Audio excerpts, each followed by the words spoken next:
प्रचेतागण हुए। प्रचेतागणों ने वार्क्षी कन्या से विवाह करके दक्ष को जन्म दिया। पहले जो बकरे का मुंह लग गया था वो प्रजापति दक्ष थे। अब ये प्रचेतागणों के जो बेटा बने हैं ये प्राचेतस दक्ष कहलाए। प्राचेतस दक्ष इन्होंने असकनी कन्या से विवाह किया और सृष्टि विस्तार का संकल्प लिया। तो सबसे पहले 10,000 बच्चों को जन्म दिया और नारद जी ने सबके सब बाबा जी बना दिए, सबको विरक्त कर दिया, महात्मा बना दिया। तो नारद जी पर बड़ा क्रोध आया, एक भी बच्चा नहीं छोड़ा, सबके सब बाबा बन गए। तो 1,000 बच्चे फिर पैदा किए, नारद जी ने उनको भी बाबा जी बना दिया। तब क्रोध में भरे दक्ष ने नारद जी को शाप दिया, मूर्ख तू पाखंडी है, साधु महात्मा का वेश बना के घूमता है। मैंने बच्चों को गृहस्थ बनाने के लिए तपस्या करने भेजा था, तूने सबके सब बाबा बना दिए। तेरा पैर एक जगह नहीं टिकेगा, मेरा शाप है, तू जिंदगी भर घूमता फिरेगा। तस्मात् लोकेषु ते मूढ़ न भवेद भ्रमतः पदम। ये शाप दक्ष का दिया हुआ है, इसलिए नारद जी एक जगह नहीं टिकते, घूमते रहते हैं। परंतु अब की बार दक्ष ने 60 बेटियों को जन्म दिया और दक्ष की इन्हीं 60 पुत्रियों से सृष्टि का विस्तार हुआ है। उन 60 में से 27 कन्याएं चंद्रमा को ब्याही। अश्विनी, भरणी, कृतिका, रोहिणी ये जो नक्षत्र हैं ये चंद्रमा की पत्नियां हैं। उनमें से 13 कश्यप जी को ब्याही। दिति, अदिति, दनु, काष्ठा, सुरसा, इला ये सब, कद्रु, बिनता ये सब कश्यप जी की पत्नियां हैं। जो लोग विदेशों में जाकर के या किसी कारणवश अपने पूर्वजों का गोत्र आदि सब भूल गए हों, उन सनातनी हिंदुओं के लिए संकल्प में कश्यप गोत्रोत्पन्न कह करके दिति से दैत्य पैदा हुए, अदिति से आदित्य देवताओं की सृष्टि हुई, कद्रु से सर्पों की उत्पत्ति हुई है, और विनिता से गरुड़, अरुण जैसे प्रतापी पुत्र हुए। ये सब कश्यप जी की संतान है। दिति की एक बेटी थी रचना, उसका विवाह त्वष्टा मुनि से हुआ, जिससे 2 बेटा हुए, विश्वरूप और सन्निवेश। विश्वरूप कुछ समय के लिए देवताओं के पुरोहित बने और उन्होंने इंद्र को नारायण कवच का उपदेश दिया। 6वें स्कंद के 8वें अध्याय में नारायण कवच है भागवत में। जो भी द्विजाति इस नारायण कवच का नित्य पाठ करे उसके ऊपर कभी जीवन में कोई भूत बाधा, प्रेत बाधा कभी नहीं आ सकती, क्योंकि हरि का नाम कवच बन के सदा उनकी रक्षा करता है। इसलिए थोड़ा भी संस्कृत का संस्कार हो तो नारायण कवच के मूल का अवश्य पाठ करना चाहिए। निश्चिंत होकर के दुनिया में घूमो, कोई भय नहीं। बोलो राधे राधे। अभी हम जब पिछले वर्ष अमेरिका में गए तो जिस मंदिर में हम रुके थे रात्रि में, तो उन्होंने कहा महाराज यहाँ कैमरा लगे हैं, आप रात्रि में इधर उधर मत घूमना, नहीं तो सीधी घंटी बजेगी, पुलिस वाले आएंगे। कैमरा लगे हैं, उनको पता चल जाएगा। हमने ठीक है, हमको रात में कहीं घूमना फिरना है नहीं, कमरे में रहते, पर हमारी कुंडी रोज़ खटखटाता कोई, तो हमको देखना पड़ता खोल के कौन है, तो खोल के देखते तो कोई नहीं। हमने पुजारी जी से कहा भाई आप कहते हो घूमना मत, पर कुंडी खटखटाने कौन आता है? तो उसने कहा महाराज आपको हम बता ही देते हैं। हमने क्या? बोले महाराज पहले यहाँ मुर्दा घर था, जो मरते थे उनको पेटी में बंद करके वो यहाँ रख दिया जाता था, बाद में जब समय आता था उनका संस्कार किया जाता था। बाद में समिति ने ये जगह खरीद ली और अब ये मंदिर बन गया, तो कभी कभी उनका प्रभाव रहता है। हमने नारायण कवच और बढ़ा दिया भाई। बोलो राधे राधे राधे राधे। और यहाँ के बाद अब सीधे वहीं जा रहे हैं जहाँ की हम चर्चा आपको सुना रहे। वहीं कथा है अमेरिका में, न्यूयॉर्क में सत्यनारायण मंदिर जिसका नाम है, तो वहाँ जा रहे हैं। तो कहने का मतलब है ऐसे कई जगह पर हम लोग फंस जाते हैं।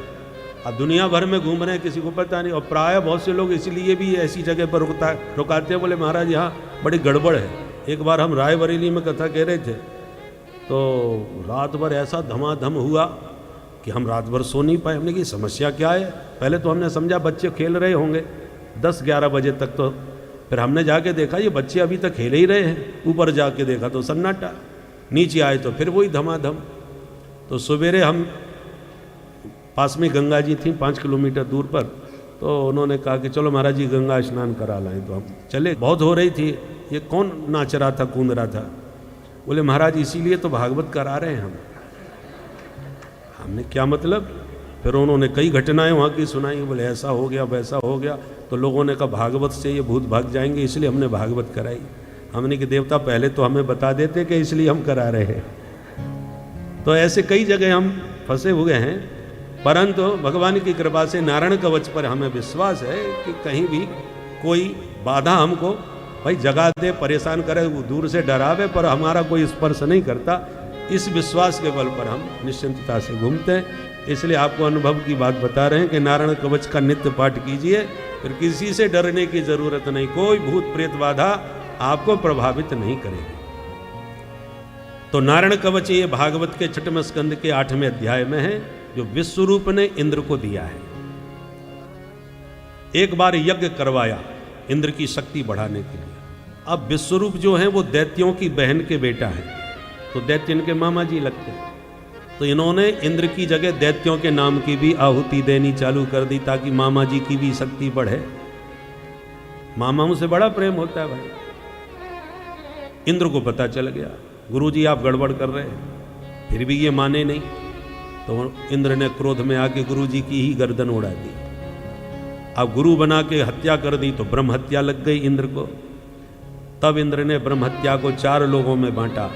पहला भाग पृथ्वी को ऊसर भूमि के रूप में मिला, दूसरा भाग जल को झाग के रूप में मिला, तीसरा भाग वृक्षों को गोंद के रूप में मिला, चौथा भाग स्त्रियों को रजो धर्म के रूप में मिला। ऐसे ब्रह्म हत्या को 4 लोगों में इंद्र ने बांट के अपना पिंड छोड़ा लिया।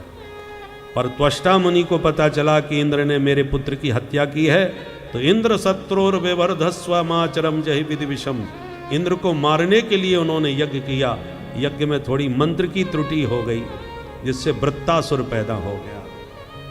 जाओ इंद्र को खा जाओ। वृत्तासुर जो चला महाराज, भगदड़ मच गई देवताओं में, इतना भयानक असुर था। भगवान से प्रार्थना करी, प्रभु इस असुर से बचाओ। भगवान बोले दधीच मुनि की हड्डियों के वज्र से ही ये मरेगा, दूसरा कोई उपाय नहीं। तो दधीच बाबा की शरण में गए। दधीच बाबा ने शरीर का दान कर दिया, और उनकी हड्डियों के वज्र से तब इंद्र लड़ने के लिए वृत्तासुर के सामने आए। तो वृत्तासुर ने वज्र में साक्षात बिहारी जी का दर्शन किया, और उसने रणभूमि में 4 श्लोकों के द्वारा प्रभु की स्तुति गाई। अहम हरे तब पादैक मूल भवितास्मि भूय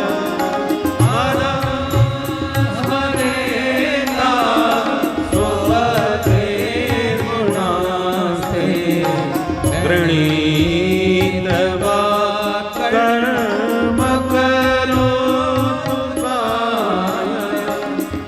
नाक प्रेष्ठम न च पारमेष्ठम न सार्वभौमं नरसाधिपत्यं न योग सेधे तपोधर्मं वा समञ्जसत्वा विरहैकांक्षे। ऐसे 4 श्लोकों में धर्म, अर्थ, काम और मोक्ष, चारों पुरुषार्थों का वर्णन वृत्तासुर ने किया। इंद्र तो इसकी भावना से बड़े प्रभावित हो गए, और बोले अहो दानव सिद्धोसी यश्यते मतिरीदृशी। दानवराज आप सच में धन्य हैं, जो रणभूमि में इतने सात्विक विचार तुम्हारे मन में। अंत में युद्ध हुआ। वृत्तासुर के दोनों हाथ काट दिए वज्र के द्वारा इंद्र ने। तो मुंह फाड़ के इतने क्रोध में दौड़ा कि इंद्र संभल पाते, तब तक इंद्र को ही पूरा साबुत निगल गया। हाहाकार मच गया कि इंद्र तो गए। पर इंद्र नारायण कवच के कारण सुरक्षित रहे। हाथ में वज्र तो था ही, पेट में तो चले गए। भीतर पेट में बैठ करके ऑपरेशन करना चालू किया। भीतर से 1 वर्ष पूरा लग गया, तब जाके उसका पूरा पेट फटा और इंद्र बाहर निकले। और बाहर निकले तब वृत्तासुर का अंत हुआ। बोल भक्त वत्सल भगवान की। ये वृत्तासुर पूर्व जन्म का चित्रकेतु नाम का राजा था। माता पार्वती के शाप से इसको असुर बनना पड़ा। जो आज मुक्त हो गया। दिति के 49 पुत्र पुंसवन व्रत के प्रभाव से देवताओं में भर्ती हो गए, जो मरुद गणों के नाम से जाने जाते हैं। मरुत माने वायु, इसलिए मारुति हनुमंत लाल जी की पूंछ में जब आग लगी तो मरुद गणों को ही भगवान ने कहा जाओ अपने पुत्र की सहायता करो। तो हरि प्रेरित ते ही अवसर चले मरुद 49, वे ही 49 मरुद गण हैं जो दिति के पुत्र थे और देवताओं में इनकी गणना हुई, जबकि दिति के पुत्र सब दैत्य होते हैं, पर ये देवता बने पुंसवन व्रत के प्रभाव से। अब परीक्षित ने एक प्रश्न कर दिया कि भगवान एक बात बताओ, खुलेआम देवताओं का साथ देते हैं और दैत्यों को मारते रहते हैं, तो समदर्शी कहाँ होंगे फिर? जब समदर्शी नहीं हैं तो फिर हम उनको समदर्शी क्यों कहते हैं? ये परीक्षित का प्रश्न। समप्रियः सुहृद ब्रह्मन् भूतानां भगवान स्वयं इंद्रस्यार्थे कथम दैत्यान् अवधीत विषमो यथा। यदि समदर्शी हैं तो दैत्यान कथम अवधीत, फिर दैत्यों को क्यों मारते रहते हैं? सुखदेव जी बोले बहुत बढ़िया प्रश्न पूछा है, परीक्षित ध्यान से सुनो। भगवान समदर्शी अवश्य हैं, पर उनका एक सिद्धांत है, ये यथा माम प्रपद्यन्ते तांस्तथैव भजाम्यहम्। अर्थात तुम हमसे जो नाता बनाओगे हम तुमसे वही नाता निभाएंगे। मित्र बनाओ, पुत्र बनाओ, शत्रु बनाओ, जो चाहो सो बना लो, तो ही मोहि नाते अनेक मानिए जो भावे। अब देवता भगवान को रक्षक मानते हैं तो उनकी रक्षा में खड़े हो जाते हैं, दैत्य भगवान को अपना भक्षक मानते हैं तो उनके शत्रु बन के उनके सामने खड़े हो जाते हैं। तो मानने वालों में भेद है, भगवान थोड़ी भेदभाव कर रहे हैं। हमारी जो मर्जी आवे सो मान लो। 12 महाभागवत हैं, 12 भक्त हैं विशेष। उन 12 भक्तों में 2 दैत्यों का नाम आता है, प्रहलाद जी और दैत्यराज बलि। बलि और प्रहलाद दोनों दैत्य जाति के, और भगवान के महाभागवतों में इनकी गणना है। तो आप कैसे कह सकते हो कि दैत्यों के दुश्मन ही होते हैं? प्रहलाद के पिता शत्रु हैं और प्रहलाद जी भक्त हैं, दोनों के प्रति अलग अलग व्यवहार है।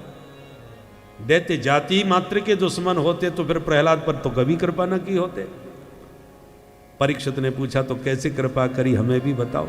तब प्रहलाद जी का चरित्र सुनाया कि जिस समय भगवान ने बराह रूप धारण करके हिरण्याक्ष को मार दिया, तब से उसका बड़ा भाई हिरण्यकश्यपु कट्टर शत्रु बन गया।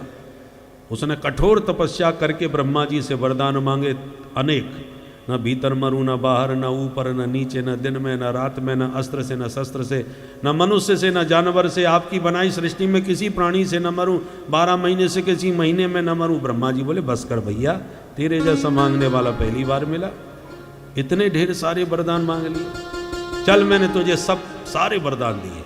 अब ये खुश हो गया, इतने वर पाके तो मैं अमर हो ही गया, अब मुझे कौन मारेगा। दिग्विजय करने गया, सारे देवताओं को युद्ध में जीत लिया, वरुण से पानी भरवाया, इंद्र से पोंछा लगवाया, सारे देवता इसके दास बन के सेवा करने लगे। और अकेले में बेचारे रोते हैं देवता, हे प्रभु इस पापी से कब पिंड छूटेगा हमारा। भगवान बोले प्रतीक्षा करो। इसके 4 बेटा हुए, हिराद, अनुहराद, संहराद, प्रहलाद। प्रहलाद जी सबसे छोटे थे और प्रहलाद जी को बचपन से ही ग्रह लग गया। कृष्ण ग्रह ग्रहीतात्मा न वेद जगदीदृशम। कृष्ण रूपी ग्रह ने ग्रस लिया प्रहलाद को। 24 घंटे उनकी याद में खोए रहते हैं, कभी नाचते हैं, कभी हंसते हैं, कभी रोते हैं, कभी गाते हैं। ये स्थिति प्रहलाद की बचपन से थी। बेटा सयाना हुआ तो पढ़ने के लिए गुरुकुल में भेजे गए प्रहलाद जी को। कौन से गुरुकुल में? हिरण्यकश्यपु दानव विश्वविद्यालय, जहाँ के प्राचार्य श्री संडामर्क जी महाराज। शुक्राचार्य जी के 2 बेटा थे, संड और अमर्क, दोनों को मिला के कहते हैं संडामर्क। वो दैत्य पुत्रों को पढ़ाते थे। एक दिन बेटे की बहुत याद आई तो गुरुकुल में मिलने चले आए हिरण्यकश्यप। प्रहलाद जी ने दूर से पिताजी को आता देखा तो दौड़ के प्रणाम किया, तो तुरंत गोदी में उठा लिया प्रहलाद को। बेटा प्रहलाद कैसी पढ़ाई चल रही है? बोले पिताजी बहुत जोरदार। अच्छा तो कोई जोरदार पाठ हमको भी सुना दो बेटा, जो तुम्हें बहुत पसंद हो वही पाठ सुना ना। प्रहलाद जी बोले पसंद तो एक ही पाठ आता है, कौन सा? बोले तत्साधु मन्ये सुरवर्य देहिना सदा समुद्विग्न धिया मसद्गृहा हित्वात्मपातं गृहमन्धकूपं वनं गतो यत् हरिमाश्रयेत। पिताजी ये घर गृहस्थी रूपी अंधकुआ में जो गिर चुके हैं वो विवेक पूर्वक बाहर निकलें और नितांत एकांत में शांत बैठ के हरि के चरणों का चिंतन करें। यही जीवन का सार है, यही उत्तम पाठ है। सुनते ही भयंकर मूड खराब हो गया हिरण्यकश्यपु का, मेरा बेटा तो बर्बाद हो गया, ये क्या बकवास कर रहा है। पर बच्चों की कोई गलती नहीं, बच्चे तो वही कहेंगे जो उनको सिखाया जाएगा। अच्छा बेटा अपने गुरुजी को हमारे पास भेजो, तुम जाओ भीतर। तो प्रहलाद जी भीतर का जाके बोले गुरुजी पिताजी याद कर रहे हैं आपको। गुरुजी दौड़ते हुए आए, अरे आओ आओ महाराज, आप कब पधारे? हिरण्यकश्यपु ने कहा ये सब छोड़ो, मेरे बच्चे को तुम ही पढ़ा रहे हो? बोले हाँ महाराज हम ही पढ़ा रहे हैं। बोले तो यही पढ़ाई चल रही है? मेरा बेटा मुझसे कह रहा है कि जंगल में जाके हरि का भजन करो, और घर गृहस्थी तो अंधकुआ है। हित्वात्म पातम गृह मंधकूपम। मेरे बेटे को बाबा बैरागी बनाना चाहते हो क्या? वो राजकुमार है, राजनीति सीखने के लिए भेजा था, तुम ये बाबा बैरागियों की बातें सिखा रहे हो। बहुत डांटा फटकारा। गुरुजी तो बेचारे घबरा गए, महाराज हमारे विद्यालय में ऐसा एक भी कोर्स नहीं है, ये सब हम नहीं सिखा रहे, विपक्ष की साजिश है, आपके विरोधियों ने उल्टा सीधा भड़काया होगा आपके बच्चे को, हमने तो आज तक ये नहीं सिखाया, हम तो वही सिखाते हैं जो आप हमको आदेश देते हैं। आपने कहा कि गामा ने गणेश पढ़ाना बंद करो, सांप्रदायिकता फैलती है, हमने उस दिन गणेश जी को हटा दिया और गामा ने गधा पढ़ाना चालू कर दिया। तो हमारा तो सरकारी विद्यालय है, सरकार का जो आदेश मिलता है हम वही पढ़ाते हैं। हिरण्यकश्यपु ने कहा देखो मैं कुछ नहीं सुनना चाहता, आज पहला अपराध है तुम्हारा, इसलिए क्षमा कर रहा हूं, दोबारा मेरे पुत्र ने बकवास करी तो तुम जिंदा नहीं बचोगे, इतना याद रखना। और धमकी देके चला गया। गुरुजी बेचारे टेंशन में आ गए, डंडा उठा के सीधे प्रहलाद के पास भीतर गए। क्यों रे मूर्ख, ये दैत्यों के चंदन जैसे बगीचा में तू बमूर वृक्ष कहां से पैदा हो गया?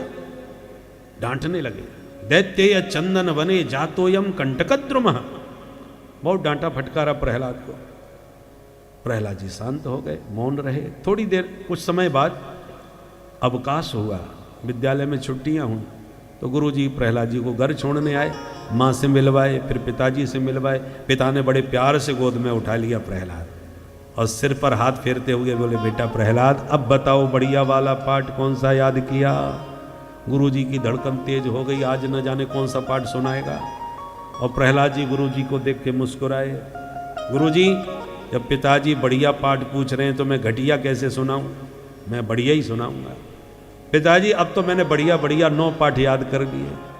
अरे वाह, 9 पाठ कौन कौन से याद किए? तो प्रहलाद जी सुना दिए, नवदा भक्ति, श्रवणम कीर्तनम विष्णु स्मरणम पाद सेवनम अर्चनम वंदनम दास्यम सख्यमात्म निवेदनम। जो नवदा भक्ति सुनाई, अब तो पागल हो गया क्रोध में हिरण्यकश्यपु। उठा के प्रहलाद को दूर फेंक दिया और निकाल के तलवार गुरुजी की गर्दन पर धर दिया। दुष्ट ब्राह्मणों, पहले इसने 1 पाठ सुनाया था, आज 9 पाठ सुना दिया। इसका मतलब तुमने ही मेरे बच्चे को बिगाड़ा है। गुरुजी थर थर कांपे, महाराज हमसे गंगा जल उठवा लो, जिसकी चाहे सौगंध खवा लो।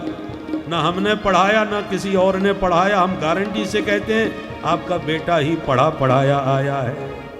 नैसर्ग की यम मतिरस्य राजन, इसकी मति बुद्धि नैसर्गिक है, इसकी विचारधारा जन्म से ही ऐसी है, इसको कोई नहीं पढ़ा सकता। तब प्रहलाद से पूछा बेटा अब तू मुझे सच बता, ये बकवास तुझे कौन सिखाता है? प्रहलाद जी बोले सो जान ही जय देव जनाई, प्रभु की जिस पर कृपा होती है वो बिना पढ़े ही सब पढ़ जाता है पिताजी।